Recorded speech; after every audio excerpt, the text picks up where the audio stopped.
Hi, I'm Lisa. Let's learn some advanced English vocabulary from a recent news topic.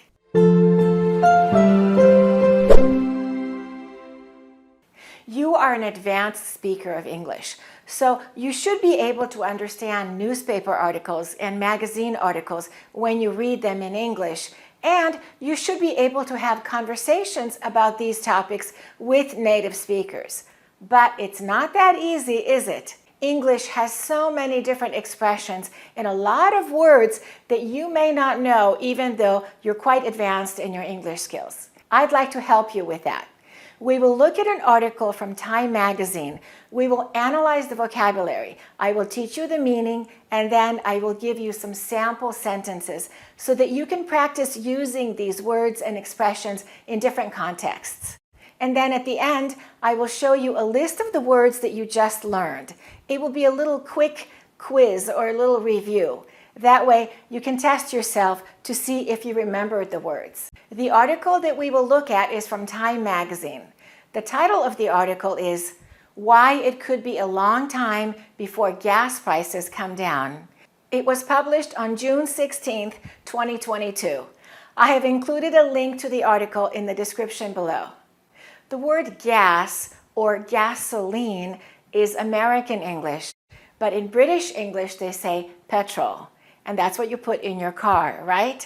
The cost of gas has increased a lot in many parts of the world.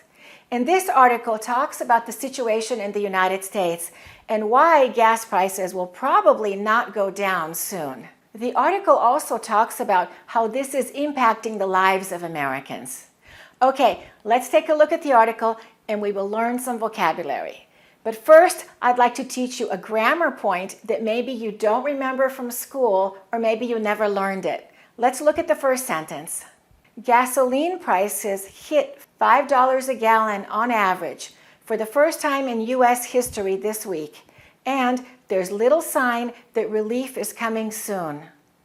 Let's look at little sign. It didn't say a little sign, it said little sign.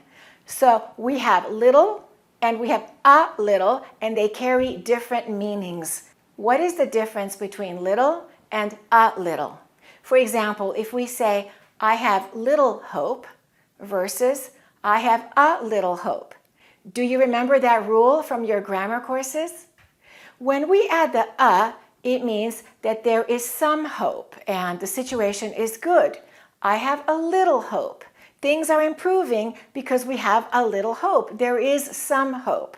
But if we say, I have little hope, if we don't use the article that means there is a lack of hope.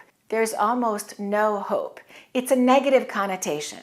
The situation doesn't look good. We wish we had more reasons for hope, but we don't have much hope. Let's look at another example like that one with little versus a little. Look at this sentence. I have little time. How about this one? I have a little time. Do you know the difference?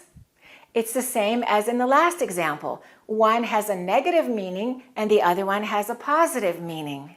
If we don't use if we say I have little time, it means I wish I had more time. For example, I'm super busy with work and I have little time for anything else.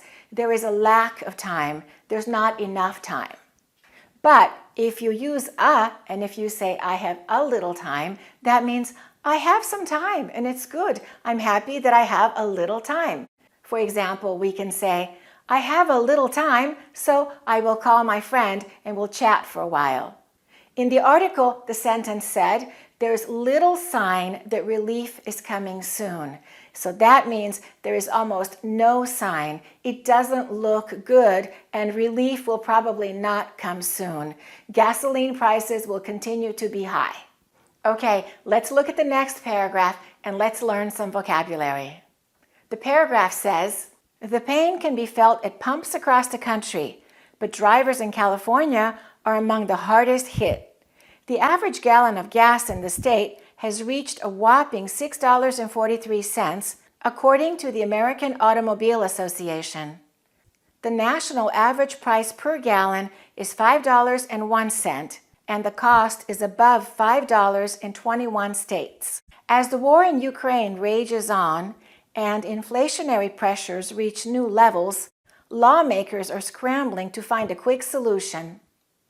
Let's look at the expression pain at the pumps. This is a gasoline pump. So pain at the pumps simply means expensive gasoline. You feel pain every time you go to the gas station to buy gas. The pain can be felt at pumps across the country, but drivers in California are among the hardest hit. In California, gas is more expensive than in other parts of the United States. So California is hardest hit. The situation is the worst in California. The next word is whopping, and it says a whopping $6.43. Whopping means very large, a large amount of something, huge. We often use it like this. We say a whopping, and then we give a number. For example, we can say, the house was sold for a whopping $20 million. Let's listen to how some other people used a whopping. With its sensible 3-liter diesel, it has a whopping top speed of 44 miles per hour. It is responsible for a whopping 42% of heart attacks. And do you know the name of the famous hamburger that Burger King sells? It's called a Whopper because it's a really big hamburger. Have you ever had a Whopper? The next word is a verb, to rage. And we often say to rage on, and it means to continue violently or to continue with force. For example, we can say, the storm raged all night, or the war raged for over 2 years, or the battle still rages on. Let's look at the next word. It's also a verb, to scramble. This word has several different meanings. We will look at a couple of them. One of the meanings is to do something difficult very quickly. In the article, it's used this way. Lawmakers are scrambling to find a quick solution. They're trying very hard to figure out how to fix the issue. Another meaning of scramble is to mix words, ideas, or sentences so they're not in the right order and they don't make any sense. For example, you can say, in this game, the words are scrambled. And you probably know about scrambled eggs, right? And that comes from that same idea when you mix something together. Okay, let's look at the paragraph again, and you will be able to understand the meaning. The pain can be felt at pumps across the country, but drivers in California are among the hardest hit. The average gallon of gas in the state has reached a whopping $6.43, according to the American Automobile Association. The national average price per gallon is $5.01, and the cost is above $5 in 21 states. As the war in Ukraine rages on and inflationary pressures reach new levels, lawmakers are scrambling to find a quick solution. You understand the paragraph better now, right? Okay, let's look at 2 more paragraphs. On Wednesday, President Joe Biden called on major U.S. oil refiners to ramp up production of gasoline and diesel, slamming oil and gas refiners that he said had tripled their profit margins while American families face a crunch on prices. The crunch that families are facing deserve immediate action. Biden wrote a letter to 7 oil refineries. Your companies need to work with my administration to bring forward concrete near-term solutions that address the crisis. But experts have warned there's not much lawmakers can do to immediately curb inflation, warning that gas prices will likely continue to rise in the coming months. The first word was a phrasal verb, to ramp up. And ramp up is word number 157 from my online course, 400 Advanced Words You Must Know for Fluent English. Let's look at the way I explain the meaning of ramp up in my course. And when you're watching, you will have a chance to repeat the sentences that I say. And you will notice that I talk a lot about pronunciation rules in that course. Okay, let's listen to the meaning of ramp up. The next verb is a phrasal verb, to ramp up. And this one also has 2 meanings. The first meaning is to increase, to strengthen. And the second meaning is to persuade people that something is more valuable. Let's make a sentence with the first meaning. The auto manufacturer ramped up its reputation by releasing attractive new SUVs.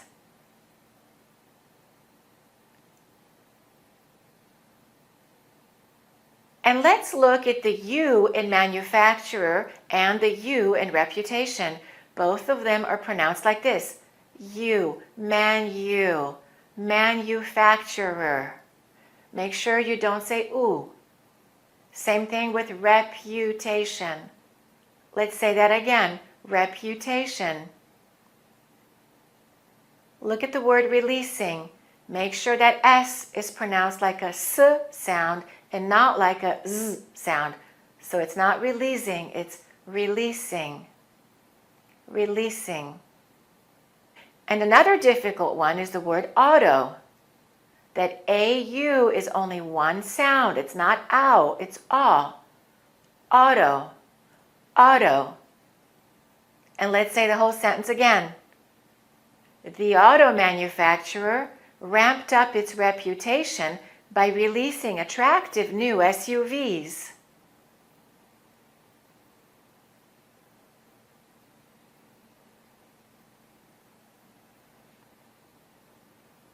And one more sentence. The cheerleaders ramped up the crowd with their chants and acrobatics.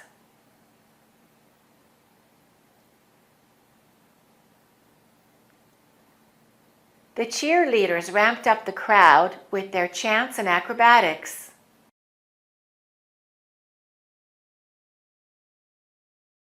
So to ramp up production of gasoline means to increase the production of gasoline.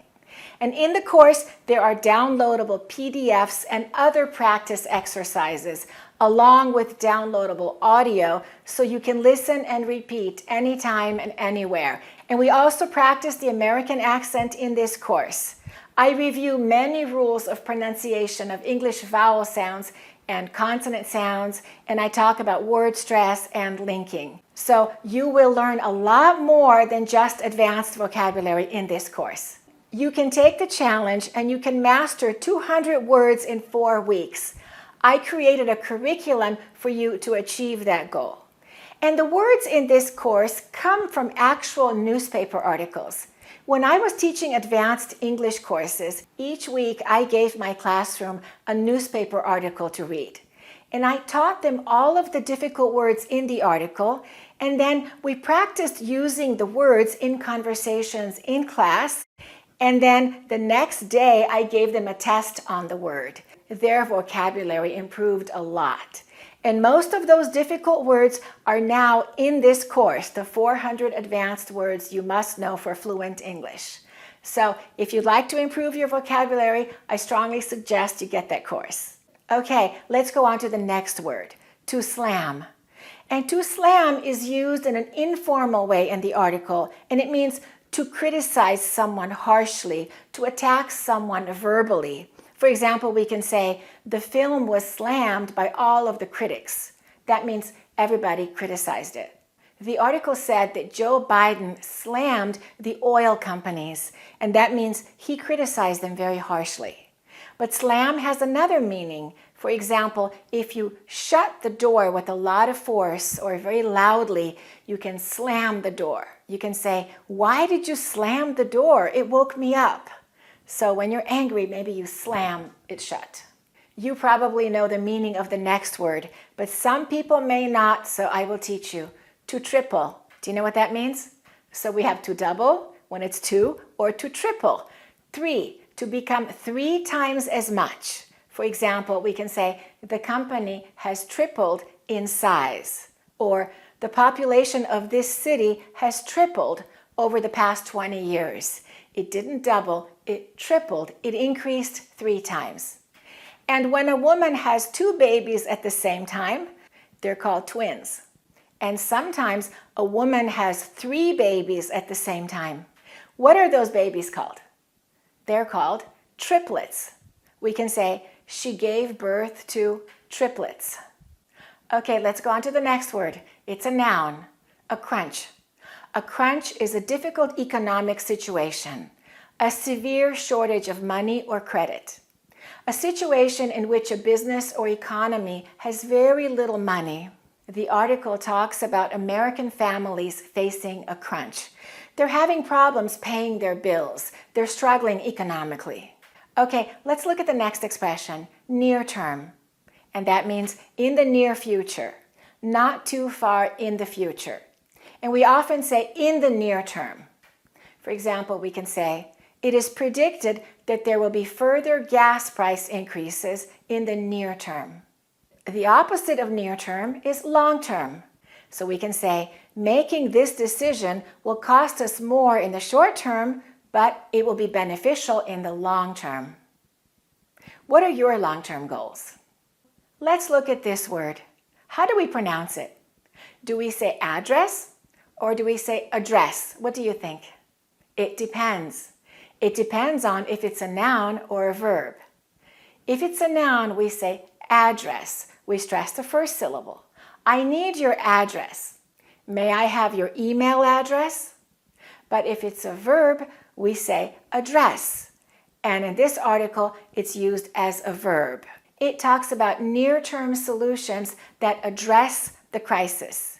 If you address a problem, you start trying to solve it. For example, you can say, we must address this issue immediately. Let's pronounce the words again. Let's say the noun. Address. Address. Please give me your email address. Address. Address. Thank you for addressing this issue. The rules for syllable stress can be quite tricky. For example, we have record versus record, or conduct versus conduct. I talk a lot about the rules of syllable stress and word stress in the American Accent course, and that's also available on my website at AccurateEnglish.com. The next word is to curb, and to curb means to control the growth of something or to limit something harmful. The article talked about curbing inflation. You can also say, you need to learn to curb your anger. Or, we need to curb the damage as much as possible. Okay, let's look at those paragraphs again, and this time you'll have a better understanding of them. On Wednesday, President Joe Biden called on major U.S. oil refiners to ramp up production of gasoline and diesel, slamming oil and gas refiners that he said had tripled their profit margins while American families face a crunch on prices. The crunch that families are facing deserve immediate action. Biden wrote a letter to 7 oil refineries. Your companies need to work with my administration to bring forward concrete near-term solutions that address the crisis. But experts have warned there's not much lawmakers can do to immediately curb inflation, warning that gas prices will likely continue to rise in the coming months. Okay, let's review the words you just learned. I will show the words to you on the screen one by one, and I will give you a chance to test yourself to see if you remember the meaning. Do you remember the difference between little and a little? How about pain at the pumps? Whopping. To rage or to rage on. To scramble. To ramp up. To slam. To triple. A crunch. Near term. To address. To curb. If you didn't remember all of them, I suggest that you watch the video again and practice a little bit more. And pause the video to make your own sentences. And to keep improving your English vocabulary, I suggest that you read 1 or 2 newspaper articles per week and look up the words that you don't know. Keep a notebook of the new words and practice them. Thanks for watching and keep practicing your English. To get the 2 courses, the American Accent course and the 400 advanced words you must know for fluent English, go to AccurateEnglish.com.